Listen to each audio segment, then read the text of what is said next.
YouTube ပေါ်မှာတစ်ချင်းတက်ပြီးတော့မဆိုတာအနည်းဆုံး2နှစ်လောက်ရှိပြီလို့ကျွန်တော်ဒီနေ့ခါကျစဆုံးစုဝနေတယ်ကျေးဇူးတော်ရှိမှပါတယ်ဆိုတော့လည်းအင်တာကောင်းပါလေတီးတဲ့လူတွေပဲနည်းနည်းမှားသွားလို့အားရတဲ့လည်းကျေးဇူးတော်ပဲလို့ကျွန်တော်ပြောချင်ပါတယ်ရှိအောင်လားရှိတော့ဆိုရင်ကျွန်တော်ဆူတောင်းခြင်းကိုရှိမှာရှိသေးတယ်โอเค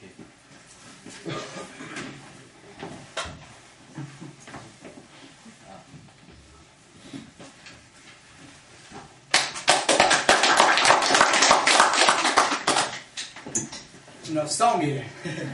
အခွင့်ပြန်ပေးဦးမယ်ဆိုရင်ဟိုရချင်အခွင့်ပြန်ပေးဦးမယ်ဆိုရင်ကျွန်တော်ဆိုဖို့မအစင်လေးဖြစ်နေတယ်ကျွန်တော်မနေ့ညရေးထားတဲ့တခြင်းဖြစ်ပါတယ်လို့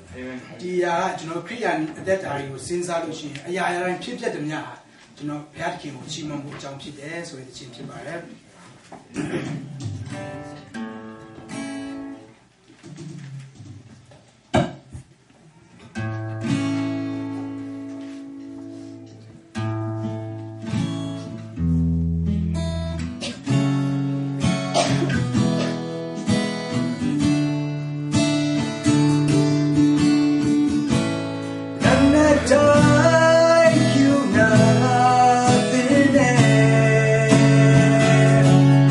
Josoro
ရရှိကောင်းချီးပေးပါစေ